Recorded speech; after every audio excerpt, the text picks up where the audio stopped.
isang sanggol na sinumpa ng isang demonyo. Pagkasilang pa lang ay nabulag na. Namatay din ang ina dahil sa matinding pagdurugo. Sa murang edad ay kailangan na niyang harapin ang mga gutom na lobo. Nang akmang sasalpok na ang mga lobo, may isang paru-parong ginto ang dahan-daang lumipad. Tadhana, tadhana. Sa ilalim ng paninitig ng mga lobo, nagbagong anyo si Jinday at naging isang matandang may mabait na mukha, at siya nga ang tatlong diyosa, ang diyosa na nagbibigay ng buhay. Nakita nilang marahang tinadyakan ng tatlong diyosa ang lupa gamit ang isang paa, at biglang nagsipagtakbuhan ang mga gutom na lobo. Kawawa naman talaga ang ating si Chonji. Pagkatapos ay isinama niya si Chonji, na naging paru-paro, at nagtungo sila sa susunod nilang pupuntahan. Samantala, sa palasyo, natatakot ang dakilang hari na baka mawala sa kontrol ang demonyo sa kanyang katawan at makasira sa mundo. Kaya't isinagawa ang isang ritual na nagsilyo sa demonyo sa kanyang larawan. At ang banal na pintor na gumawa nito ay ang ama ni Chonji, si Hong En-woo. Siya lang ang makagagawa ng isang larawan na kayang pigilan ng demonyo. Kasabay ng pagbunot ng espada ng 7 bituin, sinimulan na ng He Chengzhen ang kanyang ritual ng pagsilyo. Nakita nilang ginamit niya ang apoy upang buhayin muna ang demonyo sa katawan ni Tai Shangwang. Pagkatapos, sa tulong ng mahiwagang espada ng 7 bituin, ikinulong niya ito sa isang mahiwagang bilog. Sa gitna ng takot na mga mata ng lahat, muling nagpakita ang demonyong hari na siyang namamahala sa kamatayan. Sino ang may lakas ng loob na magbangon sa akin? Ang lakas ng loob ninyo. Dahil sa paalala ni River, pumikit ang lahat para hindi maimpluwensyahan ng demonyong hari. Tiningnan ng demonyong hari ang lahat at tinuon ang pansin sa kasalukuyang hari. Ngunit handa na pala ang hari. Ang Golden Dragon sa katawan niya ay agad na nagpasilaw sa 4 na mata ng demonyong hari. Pero ang Demon Lord ay Demon Lord pa rin. Paano kaya mapapanatili ng isang maliit na magic circle? Nang siya ay malapit ng makatakas, isang gintong liwanag ang lumipad mula sa malayo. Ang Demon Lord ay biglang hindi makagalaw. Ang tatlong Diyos.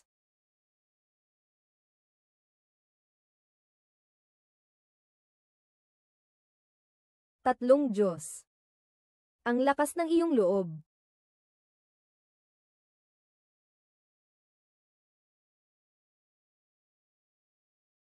Malakas ang demonyo hari, ngunit sa huli mahihirapan din siyang labanan ang dalawa. Bago siya masayliado, nagbigay siya ng 3 sumpa. Una, ang bansang ito ay magdurusa dahil sa tagtuyot at tagutom. Pangalawa, ang mga supling ni Oh Chengzhen ay maglalagi sa mahabang kadiliman. Pangatlo, ang mga inapo ni Hong En-woo ay hindi na makakapagpinta. Sa pinagsamang pagsisikap ni Oh Chengzhen at ng 3 Diyos, ang demonyo hari ay tuluyang nasayliado sa larawan. At nawalan din ng paningin si Xiao Chonji dahil sa sumpa. Sinabi ng 3 Diyos na kahit hindi niya kayang alisin ang sumpa, mapapagtatagpo niya si Chonji sa taong nakalaan para makaiwas sa sumpa. Nang sabay na panahon, isang sanggol na lalaki ang isinilang sa tahanan ni Heo Songjen. Pinangalanan nila siyang Heo Lam. Matapos mabarang ang demonyo, iniutos ng hari ang pagkukulong ng larawan sa loob ng kabaong. Pagkatapos ay pinagtaksilan niya ito at sinikap na patayin si Oh Chengzhen. Pinili niya si Miso ng Starry Pavilion bilang kanyang shaman.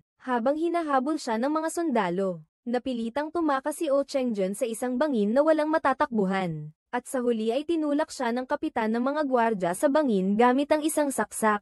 At dahil sa sumpa ng demonyo, ang dinastiyang Dan ay nakaranas ng 9 na taong tagtuyot. Sa loob ng maraming taon, ang mga tao ay walang anuman, at napakarami ang namatay. Kaya't iminungkahi ni Manghuhula Maizu sa hari ang panalangin para sa ulan. Ngunit kailangan muna niyang mahanap ang kailangang handog na butiki bata. Isang araw, habang naglalakad si Maizu sa kabukiran, may nakita siyang batang lalaki na kaya lang hanapin ang pinagmumulan ng tubig sa ilalim ng lupa gamit ang pakiramdam. Isang tingin pa lang, alam na niya na ang batang lalaki ang matagal na niyang hinahanap na butiki bata. Sinundan niya ang bata hanggang sa mismong pintuan ng bahay nito. At natuklasan niyang ang ama pala ng bata ay si Heo Songjen, ang ermita niyong nahulog sa bangin noon. Ang liko-likong puno sa ilalim ng bangin pala ang nagligtas ng buhay niya noon. Gabi na, nahanap ni Meishu si Chengzhen at sinabi ang kanyang pakay. Aniya, may kapangyarihan ng tubig si Hilan, at kaya nitong iligtas ang bansa sa kapahamakan. Naalala niya ang pagtataksil matapos siyang magamit. Ngayon, Gagamitin pa nito ang anak niya bilang handog. Nag-init ang ulo ni Chengzhen. Ikaw na lalaki. Huwag kang magbiro, lumabas ka na. Ngunit hindi inaasahan, si Mei Ziyu ay lubhang lumakas sa loob ng 9 na taon. Samantalang siya naman ay humina dahil sa pagkawala ng braso. Pagkatapos, ibinigay ni Mei Ziyu ang huling abiso. Dapat niyang dalhin si Hilan sa palasyo bukas ng umaga. Tunay ngang ang tigre ay nagiging mahina kapag nasa kapatagan na.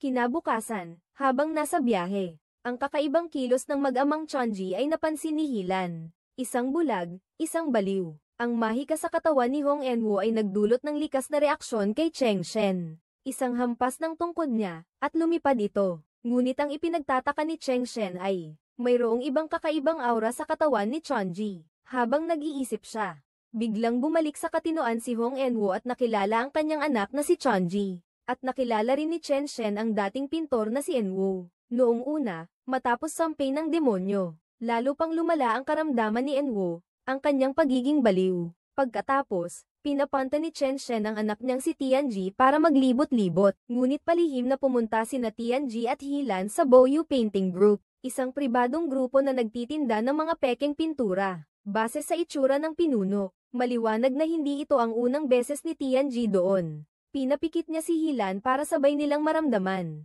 ang pagdampi ng brush sa papel, ang pag-aalsa ng bawat guhit, kahit nakapikit, may isip mo na ang itsura ng iginuguhit, at mapapanatag ka. At ito rin ang paraan ng pagdama niya sa mundo bilang isang bulag. Sa kabilang banda, ang team leader ay nahihiya sa kanyang nililigawan. Tito. Langit, kapalaran, wala na ang sinabar namin. Pwede po bang kumuha pa ng kaunti para sa bahay? Kumuha ka na lang. Sige po, salamat po. Labis na ikinagulat ng mag-asawa ang biglaang pagsalakay.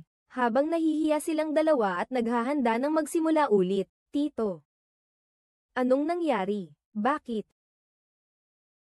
Tinatanong ni Chonji kung saan nagpunta si Josao. Sabi niya may ibibigay daw siya ngayon. Dahil hindi siya makapagsalita. Si Josao ay puro senadoryas lang ang nagagawa, pero hindi ito naintindihan ng kapitan. Si Hilan naman ay naintindihan. Hindi ko maiwasang sabihin na si Hilan ay talagang matalino. Pagkaalis ng dalawa, akala ng dalawa, wala nang manggugulo sa kanila ngayon. Matapos matiyak, sinubukan nilang magkahawak kamay. Ngunit, tapos na pala ang klase ng kapitan. Aray ko, wala akong nakita. Busy ako, hay nako. Muntik na akong mamatay sa takot. Dumating naman si Aling Jo para maghatid ng pakete. Nasaksihan ko ang napunit na balikat ng damit ni Chonji. Dali-dali niyang pinahubad kay Chonji ang damit para tahiin. Kaya naman pala, laging inaalagaan ni Ate Jo si Chonji. Habang hinihintay ang damit, namimiss na ni Chonji ang kanyang ina. Kaya't yumuko siya at gumuhit ng mga bituin gamit ang sanga. Dahil bulag siya simula't bata pa. Hindi niya alam ang itsura ng mga bituin. Nakita yun ni Hilan pero hindi siya pinagtawanan. Sa halip, lumuhad siya at tinuruan siyang magpinta ng mga bituin. Gumuhit pa nga siya ng Big Dipper. Nang mga oras na iyon, kumalamang sikmura ni Hilan. Nakangiting sabi ni Tianji na siya ang manlilibre sa kanya ng masasarap na pagkain. Habang papunta na sila, isang matandang babaeng bumibili ng gulay ang pumihil sa kanila. Si Aling Tatlong Diyos pala iyon. Lumapit si Sanshen at binigyan si Hilan ng isang palamuting hugis paro-paro. At sinabing tiyak na kakailanganin niya ito bukas. Gusto sana itong isauli ni Hilan. Ngunit nang buksan niya ang palad niya, nawala na ang palamuti, at palihim na lumitaw sa kanyang batok. Hawakan mong mahigpit ang kamay niya. Sa wakas, nagkita na rin tayo. Para pasalamatan si Hilan sa pagtuturo sa kanya kung paano gumuhit ng mga bituin. Dinala siya ng tadhana para magnakaw ng mga peach. Nakatitig siya sa inosente at matamis ng ngiti ni Chonji. Natulala si Hilan at nadulas, kaya nahulog siya. Diretso siyang bumagsak sa katawan ni Chonji. Sa murang edad na ito kung saan nagsisimula ang pag-ibig.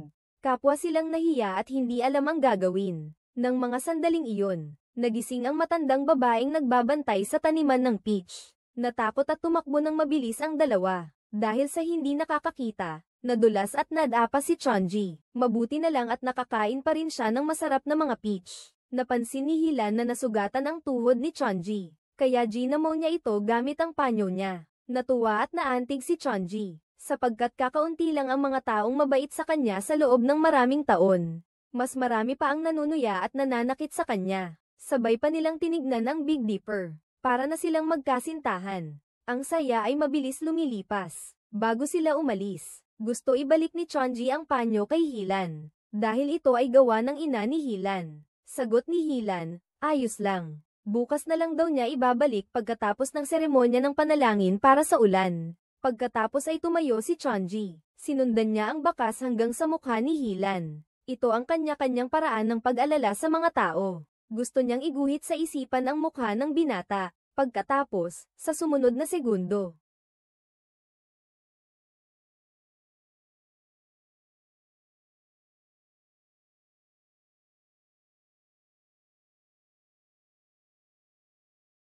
nagkasundo silang dalawa na magkikita ulit kinabukasan para magnakaw at kumain ng mga peach. Ngunit hindi nila alam na iyon na pala ang huling pagkikita nila sa loob ng halos 20 taon. Sa pagdiriwang ng panalangin para sa ulan kinabukasan, nanginginig sa takot si Hilan sa ibabaw ng altar. Hindi alam ni He Chengzhen na niloko sila ng mag-ama ni na Mei Ziyu at ng hari. Isasagawa nila ang paghahain ng buhay na tao. Habang nagsisimula ng magsagawa ng ritual si Mangkukulam Mei Ziyu, opisyal nang nagsimula ang ritual ng panalangin para sa ulan. Sumama sa akin, sumama sa akin. Tawagin natin ang mga ulap na may ulan. Palabasin mo ang hamog. Sumampa, sumampa. Tawagin mo ang mga ulap na may ulan. Palabasin mo ang hamog. Samantala, ang bunsong anak ni Shou, para maghanap ng excitement, palihim na nagpunta sa Chongyan Hall kung saan nakakulong ang demonyong pintor. Pero pagdating niya sa pintuan, biglang nahulog ang ni-ikalawang prinsipe Lihaw. Ito rin ay hudyat na may mangyayaring masama. Kasunod nito'y pumasok ang dalawa kahit bawal ng kanilang ama. Pagkapasok pa lang ni Lihaw ay narinig na niya ang bulong ng demonyo. Ang haring darating. Ang haring magiging pinuno ng isang bansa. Kahit alam nilang may nakapaskil na antang-antang sa pinto, pumasok pa rin sila ng sapilitan. Dahil sa pang-aakit ng demonyo, para bang nahipnotismo si Lihaw. Kaya naman diretso niyang binuksan ang kabaong na pinaglalagyan ng selyadong mahika. Agad namang lumitaw ang larawan ng namayapang hari, ang magiging hari. Ang magiging hari ng buong kaharian. Pagkakita niyon, pinagbawalan ng ikatlong prinsipe na si Liel ang kanyang kuya na umalis na. Ngunit bigla siyang sinipa at nawalan ng malay. Dahil sa patuloy na pang-aakit ng demonyo, ay tuluyan ng naibsan ang pagnanasa ni Lihaw. Kaya naman sinunog niya ang larawan ng demonyo. Habang unti-unting nasusunog ang larawan, ay matagumpay ding nakawala ang demonyo sa kanyang pagkakatali. Ikaw ba ang nagmulat sa akin? Ako nga, ang napakatalino kong sarili. At bigla na lamang sumugod ang demonyo papasok sa katawan ni Lihaw. Sa kabilang dako ng altar, patuloy pa rin ang ritual ng panalangin para sa ulan. Dahil sa ginawa ng Mangkukulam, tunay ngang dumating ang mga ulap. Agad na naunawaan ni Heo Sangjeon na ito ay isang paghahain ng buhay na tao. Nais niyang iligtas ang kanyang anak ngunit sa palagay niya'y huli na ang lahat. Dahil handa na si Miso sa lahat ng posibilidad.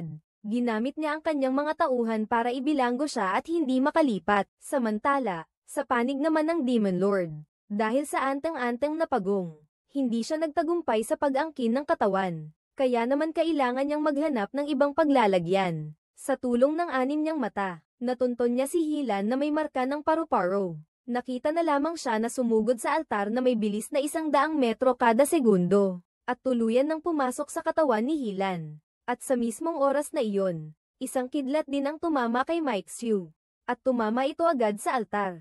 Hindi nakapagpigil si Helen at nahulog sa lawa. Samantala, sa kabilang dako, nagulat din si Chonji na pauwi na dahil sa kidlat. Halos sabay silang nahulog sa lawa, habang si Helen ay nasa bingit na ng kamatayan. Sinakop ng demonyo ang kanyang katawan. Akala ng demonyo ay nagtagumpay na siya. Ngunit nagsimulang gumana ang marka ng paru-paro. Agad na dumating si Lola Tatlong Diyosa. Doon lamang napagtanto ng demonyo na nadaya siya. Para maipitong ang demonyo sa katawan ni Heonam. Kinuhang ng Tatlong Diyosa ang kanyang mga mata, ang pinagmumulan ng kanyang kapangyarihan. Hanggat hindi niya nakuha ang kanyang mga mata, Hindi magagamit ng demonyo ang kanyang kapangyarihan. Kasunod nito, pumunta ulit ang tatlong Diyos kay Chonji. Ipinagkatiwala niya ang tungkulin sa pag-iingat ng mga mata kay Little Chonji. At simula ng araw na iyon, ang kapalaran ng dalawa ay magkasamang nakatali. Hanggang sa araw na magpatuloy ang tadhana nilang dalawa, maibabalik lamang ang lahat sa dati. Makalipas ang ikalimang bahagi ng isang siglo, ang dalawang batang nagbago ang kapalaran dahil sa Diyos at demonyo. Sa wakas, nagkita ulit kami sa malawak na kaharian ng Dan. At sa unang pagkakataon, nakilala ng demonyo sa katawan ni Hilan ang kanyang mga mata. Si Hilan ngayon ay ang bantog na tagapag-ingat ng araw, buwan, at bituin, na ang tungkulin ay tumulong sa mga tao sa buong mundo. Halos wala siyang hindi kayang gawin, dahil ayaw niyang mahayag ang pagiging bulag niya. Kaya hindi niya ipinakikita ang kanyang mukha sa publiko. Sayang ang napakaganda niyang mukha at ang perpektong pangangatawan. Samantalang si Chonji naman ay nagmana ng talento sa pagpipinta ng kanyang ama, para kumita at magamot ang karamdaman ng kanyang ama. Hindi niya ininda na magpinta ng mga pekeng pintura. Kaya naman madalas siyang paghigantihan ng mga kaaway. At ang pagtatago niya sa karosa ni Hilan ay para makaiwas sa mga kaaway. Pagka-connect ng Bluetooth ng demonyo, nagsimulang sumakit ang ulo ni Hilan. Kasabay nito, unti-unting nawawala ang marka sa kanyang leeg. Para maiwasan ang anumang hindi magandang gawin niya, pinaalis niya si Chonji sa karosa. Maya-maya lang, bumigat ang sakit ng ulo ni Hilan at nagsimulang maglabas ng itim na usok ang kanyang katawan. Kasabay ng pagkawala ng marka ng paru-paro, sinakop na ng demonyo ang katawan ni Hilan. Bigla na lang nagsimulang lumabas ang makapal na puting usok sa loob ng karosa. Ang dating malinis at maayos na damit ay biglang naging sira-sira. Ang isang makapangyarihang demonyo pala ay mahilig sa itsurang pulubi. Pagkatapos ay bigla siyang sumugod pa itaas mula sa kanyang karosa. Medyo pabaya naman ito. Ang mga tagapaglingkod ay nagulat ng husto. Isang halimaw. Hindi. Isang nilalang na galing sa tubig. Ang hairstyle niya, nako, sa isang sigaw na parang dagandong ng tigre. Muling nagpakita ang demonyo matapos ang 20 taon. Napakalaki ng pagkamanhid mo. Nainiwan mo ang palasyo sa araw ng winter solstice, ang araw na pinakamalakas ang presensya ng mga masasamang espiritu. Pagkatapos ay tinunton niya ang taglay ng kanyang mga mata, ang tadhana. Nahanap ko na ang aking mga mata. Pagkatapos ay tumakbo siya na parang asong ulol patungo sa tadhana. Samantala, muli na namang nagkita sina Chonji at ang tatlong Diyosa. Iminungkahi ng mga Diyosa na magpainit muna sila bago umalis. Ngunit nagdahilan si Chonji na may gagawin pa siya at gusto nang umalis. Pero paano papayag ang tatlong Diyosa? Gumamit sila ng mahika at agad na pinangilabutan si Chonji. Wala siyang nagawa kundi umupo at magpainit sa apoy. Dahil sa mahiwagang panghihipnotismo, nakatulog si Chonji. At sa sandaling ito, dumating na rin ang Demon Lord. Mabuti na lang at may proteksyon mula sa tatlong Diyos. Pansamantalang nawala ang koneksyon ng Demon Lord. Dahil sa pagliligaw ng tatlong Diyos, nailigaw ang Demon Lord. Nakita na lamang na patuloy na tumatakbo at lumilipad ang Demon Lord sa kagubatan. Ngunit sadyang nagkataon na nakasalubong niya ang mga gwardya ng lungsod na naghahanap kay Hilan. Nakita nila ang Demon Lord na nakatayo sa sanga ng puno. At dahil sa takot, bigla na lang nawalan ng malay ang kapitan. Pagkatapos, ang demonyo'y umupo sa trono niya. Sa isang iglap, ang dalawang bantay ay napugutan ng ulo at katawan. Walang alinlangang nahayag ang likas na pagiging mamamatay ng demonyo. Pagkatapos, ginamit niya ang itim na usok para mahuli ang dalawa pa. Sa ilalim ng kanyang mga utos, ang dalawa ay nabali ang mga paa at kamay at napilipit ang mga leeg. At sa huli namatay sila sa walang katapusang paghihirap. Sa kabilang banda, pagkagising ni Chonji, umalis siya sa proteksyonan kahit pinigilan siya ng tatlong Diyos. At agad namang nag-connect ang Demon Lord sa Bluetooth. Habang susugurin na niya ang mata, biglang tumigil ang oras sa paligid. Isang asul na tigre na kumikinang ang buong katawan ang lumabas. Ngunit sa isang iglap, nag-anyo siyang isang batang babae na may puting buhok. Espiritu ng tigre. Ito ang lupaing aking pinamamahalaan. Umalis ka na rito sa bundok. Gamit ang pinakamaamong tono, sinabi ang pinakamatinding salita. Plano sanang turuan ng leksyon ng Demon Lord ang tigreng espiritu.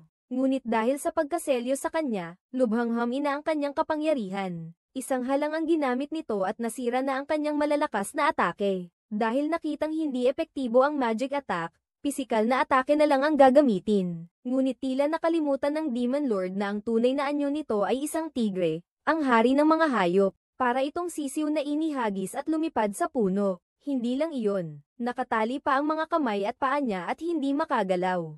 Tunay ngang ang dating makapangyarihan ay napapahamak din pala. Nang akmang susugod na si Tig-Erleng at sasaksak, ay dumating si Aling Tresang at pinigilan siya. Sinabi ni Aling Tresang na hindi pa ang tamang oras. Dahil hindi naman talaga mamamatay ang demonyo. Nakaselyo lang siya sa katawang iyon. Kung mamatay si Hilan, babalik sa kalayaan ang demonyo. Dapat nating makuha ang demonyo sa katawan ni Hilan sa hinaharap. At ibilanggo sa dugo ng walang hanggan. Dugo ng walang hanggan. Ang sisidlan na ginawa ng bata. Inutusan ng tatlong Diyos si Huling na gawin ang sisidlan bago pa man. Kailangan niyang ingatan ang Chonji at si Helen para maiwasan ang pagtakas ng hari ng mga demonyo at ang muling paghahari nito sa mundo. Tinanggap ni Huling ang bilin ng tatlong Diyos. Pagkaalis niya, bumalik na sa dati ang lahat sa paligid. Habang nagtataka si Chonji kung ano ang nangyari, muli na namang bumagsak si Helen mula sa langit at tumama sa kanya. Para bang nangyari na ito noong 20 taon na ang nakakaraan. Tiningnan niya si Hilan na himatay. Wala nang nagawa si Tianji kundi buhatin siya papunta sa kwarto ng mga pintura ng pintor. Ang tangkad at laki ng lalaking ito. Talagang napagod si Tianji. Natatakot siyang lamigin si Hilan. Kaya naman pinilit niyang sinindihan ang pugon. Naging madumi na rin siya.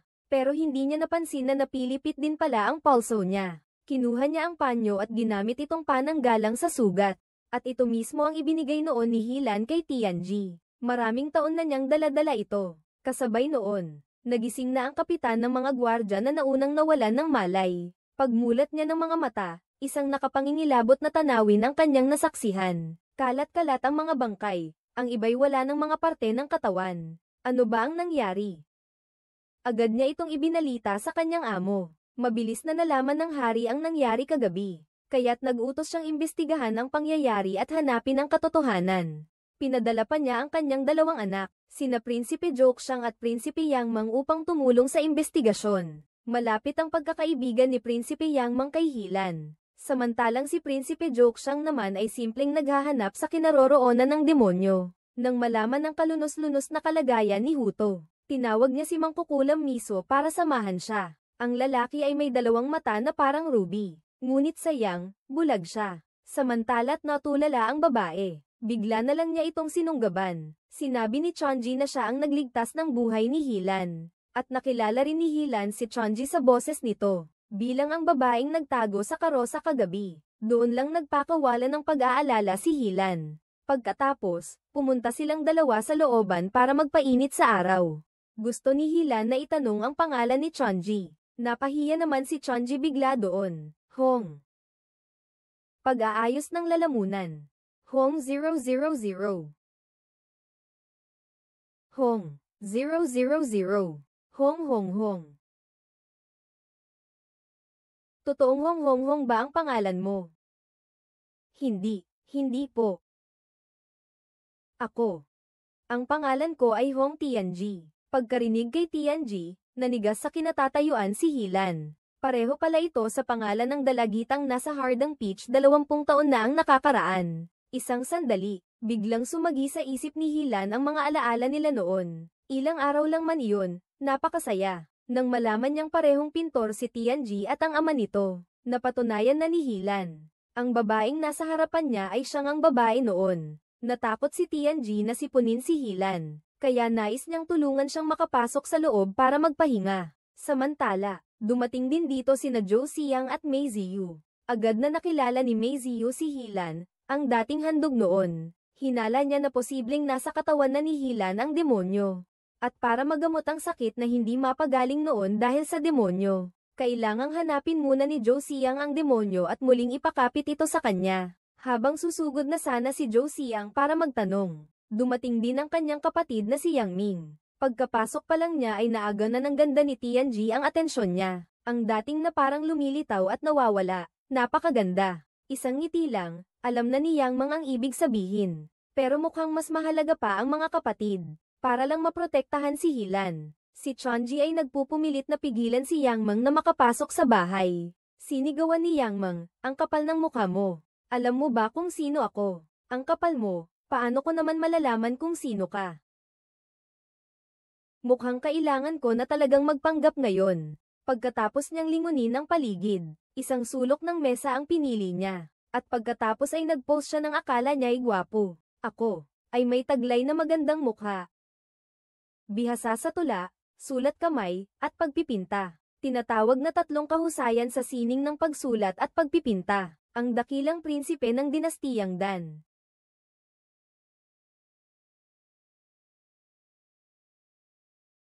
Dakilang prinsipe Yang Mang. Natatawa ng husto si Chonji sa kanyang labis na pag-aasal. Sabi ni Chonji, kung si Yang Mang nga ang dakilang prinsipe. Kung ganoon, siya ang asawa ng dakilang prinsipe Yang Mang. Sino ang makakatanggi roon? Habang nagtatalo silang dalawa, lumabas si Helen mula sa loob ng bahay. Natakot siyang masaktan si Helen kaya naman agad niyang kinuha ang palakol. Ngunit siya nga pala ay si Prinsipe Yang Mang. Napahiya si Chonji at gusto nang maglaho sa lupa, at nagtago na lang siya sa likod ni Prinsipe Joksang. Di nagtagal, dumating na rin ang lahat ng tauhan ni Hilan. Bago umalis, nag-iwan si Hilan ng isang sulat kay Chonji.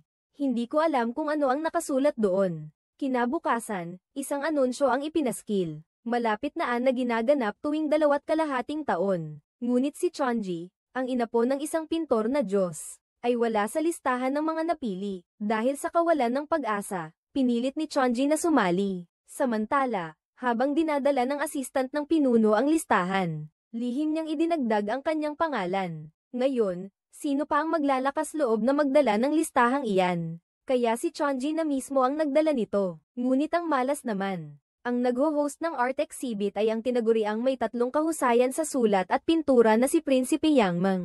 Dahil sa nangyaring kaguluhan sa pagkain sa pagitan nilang dalawa, napagpasyahan ni Chonji na magsuot ng pulang damit at pumunta. Ngunit pagkapasok pa lang niya sa Meizuzuan ay may nakita siyang pamilyar na anino. Si Hilan pala ay inimbita rin dito, sa pamamagitan ng boses. Agad na nakilala ni Hilan si Chonji. Pero si Chonji ay nagpanggap na hindi magkakilala. Ikinatuwa ito ni Hilan at naisip kung nagkamali ba siya ng ginawa. Ipinaliwanag ito ni Chonji, dahil sa kanyang pagmamalabis kay Haring Yang Mang noon. Kung ikaw nga si Haring Yang Mang.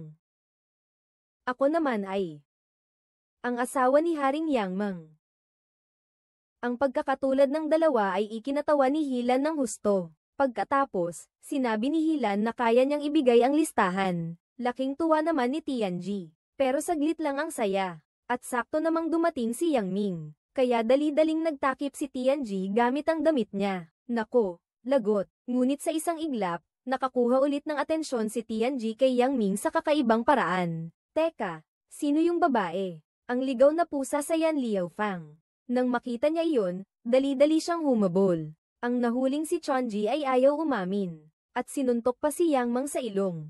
Para mapigilan ang pag-aaway na ito. Sinubukan ni Chonji na makuha muli ang rehistro at isumite ulit. Sa pag-agawan nilang dalawa, ang rehistro ay sa huli ay hindi nakayanan ng bigat at napunit sa harapan nila.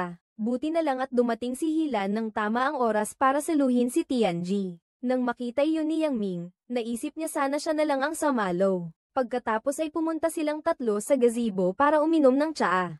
Dahil sa pag-aayos ni Hilan, naayos ang hindi pagkakaunawaan ng dalawa. Pero pagkatapos mag-sorry ni Tianji, sabi naman ni Haring Yang Ming, lalo pat kung pinatay kita, hindi ba't magiging balo na ako?